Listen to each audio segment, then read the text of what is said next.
keys to long life. Shalom. I was touched with this video. I wanted to show a clipping of an elderly showing how people are starting to live long by doing certain commandments. And I wanted to elaborate and show some clippings. Exodus 20:12. Honor thy father and thy mother, that thy days may be long upon the land which the Most High thy Yah give thee. Children, obey your parents and the Most High, for this is right. Honor thy father and mother, which is the first commandment, with promise that it may be well with thee, and you may live long under earth. Adventists, we focus more on the beans and the greens and the natural things. Most Adventists believe in not drinking any caffeine because it's a stimulant. Yep. So we don't carry coffee or Coke. We carry more of the natural things that are made with like green coffee extract. Okay. So we do have stuff with caffeine. Yeah. There's no meat in the store, no smoking paraphernalia of any kind. Our focus here is simply to be a community store. We're here to help the community. We want to encourage healthy lifestyles. We want to encourage better living. They eat healthy here, completely vegetarian, but there's something else about Loma Linda that I learned. This is the Church of Seventh-day Adventists. The Seventh-day Adventists, the reason it's called Seventh Day is because on the seventh day, they rest, which is, I guess, good for their mental health and their longevity. This is their main church, and all it's surrounded by. See if she thinks these pillars have contributed to her long life. This lady is 100. Do you follow a lot of the Seventh-day Adventist religious, things like, are you a vegetarian? Oh yes, I'm a vegetarian. Have you always been? Well, since 8 years old. Wow, wow. And do you think that has made you a lot healthier? I guess so.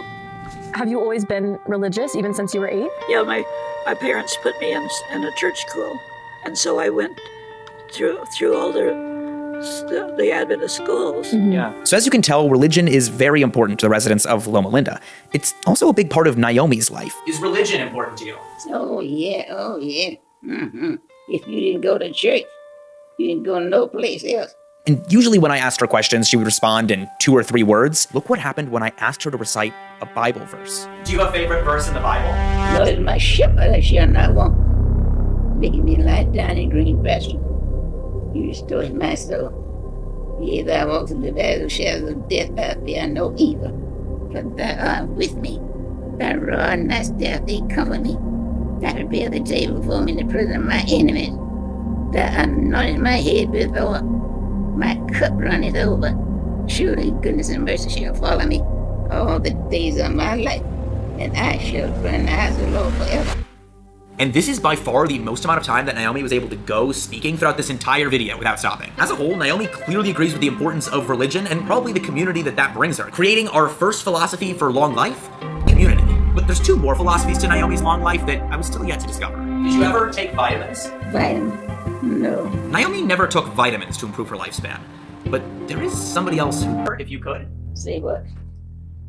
You want to live forever if you could? No. I don't live forever. No, I don't want to live forever. But Naomi doesn't want to live forever. She's not scared of death, but she sees this as her one life, her one chance here on this earth. Naomi spent her entire life just trying to make the biggest impact she can while she's here. I mean, you have to really want to live this long. And Naomi is one of the strongest people alive today to have made it through all of these hardships, from picking cotton in the fields to outliving all 3 of her children to make it to almost 114 years old. I don't think our final philosophy here is body freezing. I think it's exactly what she said. Naomi, do you have any advice? Any advice? My birthday. Any advice you want to give people? Breaking heart. At least for Naomi, her final philosophy is to just make the most of your time here. Hard work. Those clippings that I showed you were very interesting. It showed that the elders, they raised off being also a vegan, a form of vegetarian, and they stayed going to church on the Sabbath. And those are like some of the commandments of the word, And also they didn't do any drugs, alcohol, smoke weed or smoke any cigarettes. So they also stay on the move. They stayed working. Some of the one of the last elder that was on the video that I showed, she stayed working and stayed going to church, reading the Bible, reciting, show her how she recite the scriptures. And nowadays, a lot of our people, they astray from the ancient paths of the scriptures, of the law, statutes, and commandments, and not staying in the dietary laws. Not now it's just everything is fast food, fast restaurants. That's why it's the leading cause of people dying young, of smoking, drinking all the time. That cuts your life short. A gray head is a crown of glory. It is found in the way of righteousness. Proverbs chapter 9 verses 10 and 11 states, "The fear of the Most High is the beginning of wisdom, and the knowledge of the body is understanding.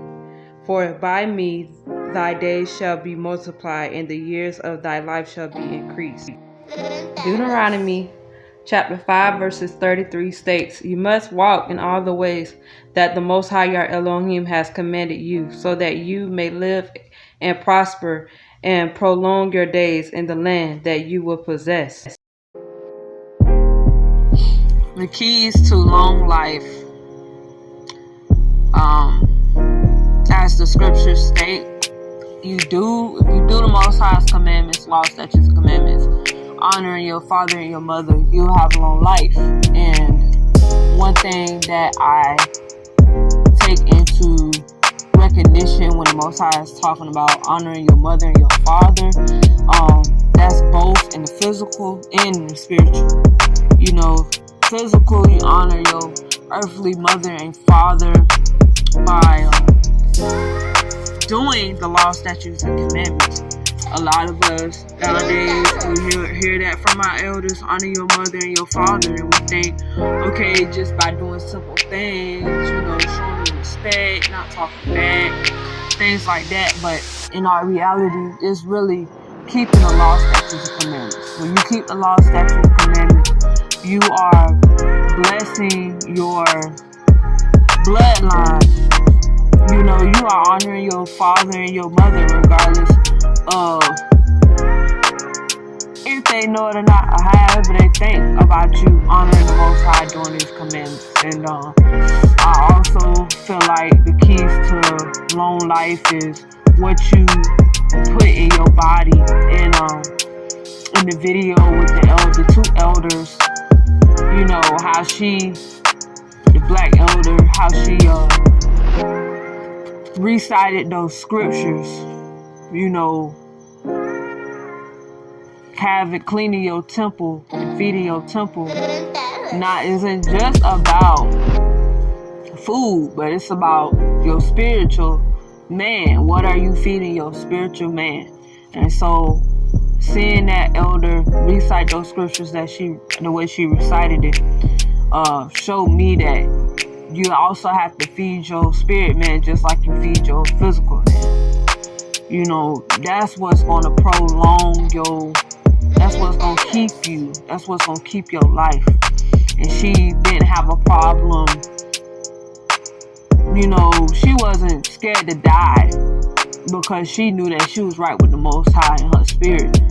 You know, and most elders be like that. They not afraid to die. Most grandmas, when you talk to them, they not afraid to die because they already know where they going.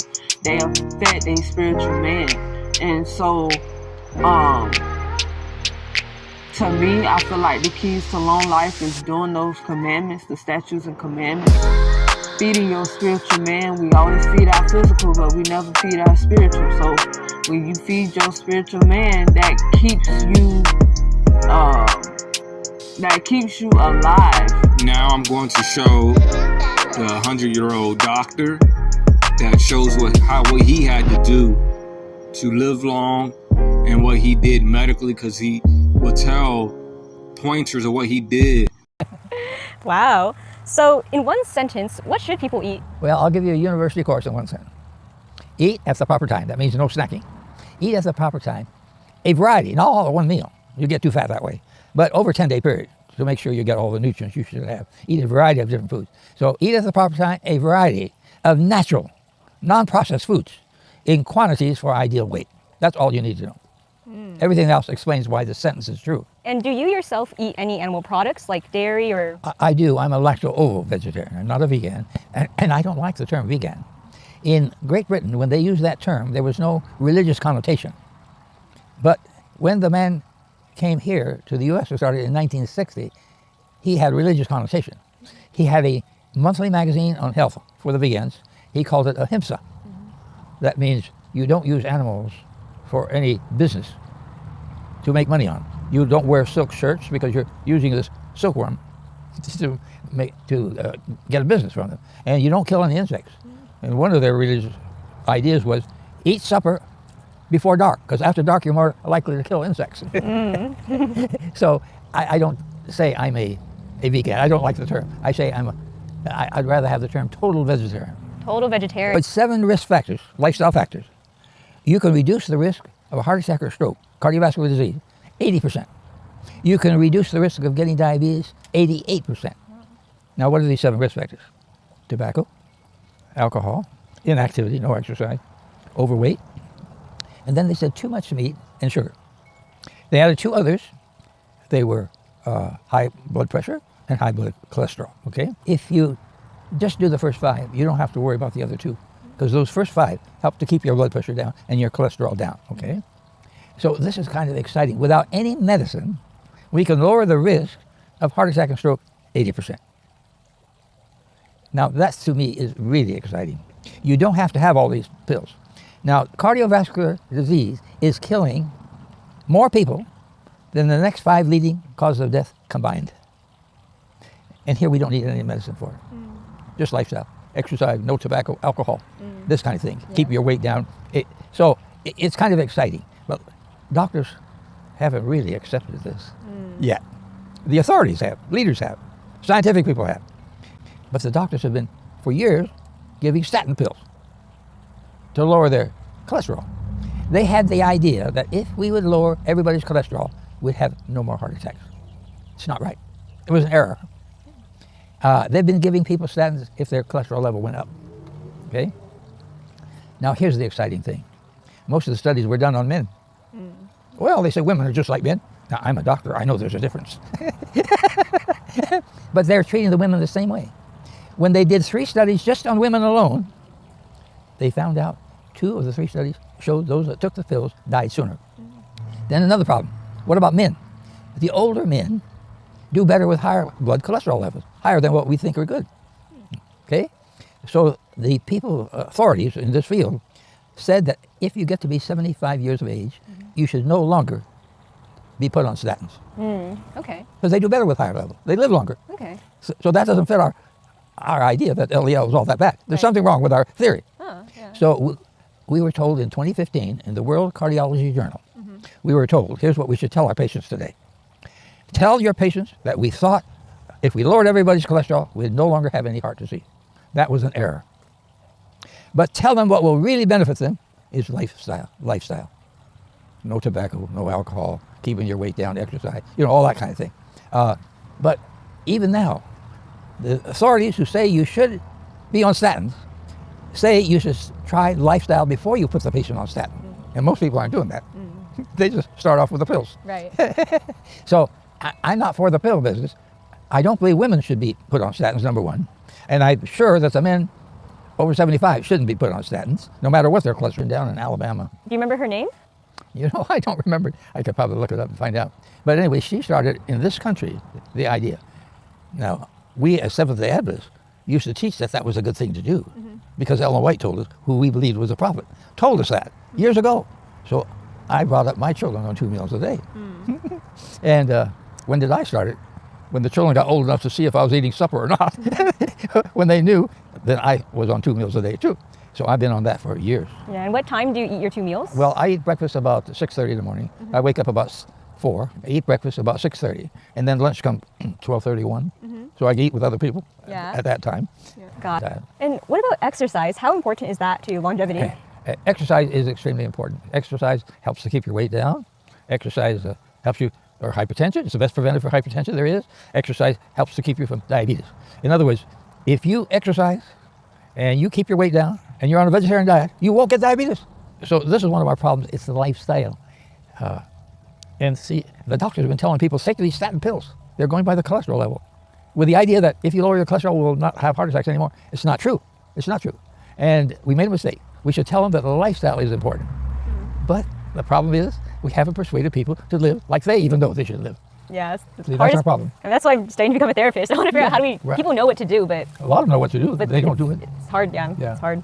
For exercise, how much do you think it can compensate for being overweight? A woman who's fat. I had a lady helping me with my PowerPoint lectures. She did it for a living, for advertising purposes. And she was really big. And I said to her, I said, you know, I've got to talk to you about your weight. She said, I said, do you want the good news first or the bad news? She said, give me the bad news first. I said, you should know for every disease we know, overweight is going to increase your risk of dying. But the good news, if you are obese, and she was real big, if you are obese, but you exercise every day, you will live longer than the person who is normal weight who doesn't exercise. Oh, she said, good, because I exercise. Well, what exercise do you do? I go horseback riding. Oh, so you're just like sitting on it? I know the horse exercises, but I'm not so sure how much the person does. Yeah. Anyway, a man who smokes, has hypertension, has high blood cholesterol, but he exercises every day, will live longer than the man who doesn't have any of those things, who doesn't exercise. And what counts as enough exercise? Yeah, I hate to tell you this, but too much exercise increases your death rate too. Because hardly anybody does that. But they have these people running marathons and things. That's not right. It's too much. So they're trying to find out how much is okay. We're beginning to get an idea of how much. It's not very far between good amount and bad amount. But I hate to tell people this because most people aren't doing anything in the way of exercise. What are you doing now for exercise? Now, I should add one more thing to the exercise bit. They've done studies with Alzheimer's patients, and probably exercise in mid-age is the most important time. Not kids, not old people like me, but exercise mid-age, 40 to 70 years of age. You exercise in that age group might reduce your risk of Alzheimer's. So I think that's the important time. When I was 51, I moved out from my job at Loma Linda, started exercising by living out in the country, growing food, cutting down the trees and so on. And I outlived my brothers now, 14 and 17 years now. And right now, what do you do for exercise? Walking is about the only thing, walking. And sometimes you work in the garden? I haven't been doing much here. See, most of the garden was all in place. This was all in place. Oh, it's gorgeous. It's mostly flowers, it's not food. Yeah. Does the walking, how much do you walk every day? I haven't been walking enough. But you should walk, I think, at least 2 miles a day. In Hawaii, they did studies. Those who walk 2 or more miles a day compared to those who walk 1 or less. And those who walk 2 miles or more a day compared to the other had only 50% the death rate. Cut their chance of dying in half. Yes, I think maybe you and the sisters could go walking a little more. Yeah, I need to do some more walking. Yeah. Is it just hard to find the energy to, or the time? No, not, neither is a problem with me. I think it's the association. Association? I need to be walking with somebody, doing something with somebody else, talking or something. Maybe we should get you a dog or something. Yeah. Well, I want to know, what do you think, looking back on your life, was the hardest time in your life? I don't know that I had any hard time. Yeah. No, I didn't. No, I lived kind of a protected life. Now, one thing that we should be working on is the ACEs, the Adverse Childhood Experiences. If a husband is beating up his wife and the kids see that, that's an ACE. Yeah. If the kid is not getting enough to eat, that's an ACE. If the most important thing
1 Corinthians chapter 6, verse 19 and 20. What know ye not that your body is the temple of the Ruach HaKodesh, which is in you, which ye have of Yah? Ye are not your own, for ye are bought with a price. Therefore glorify Yahweh in your body and in your spirit, which are Yahweh. 1 Corinthians chapter 4 and verse 8. For bodily exercise profit little, but godliness is profitable unto all things, having promise of the life that is now and of that which is to come. Yeah, that was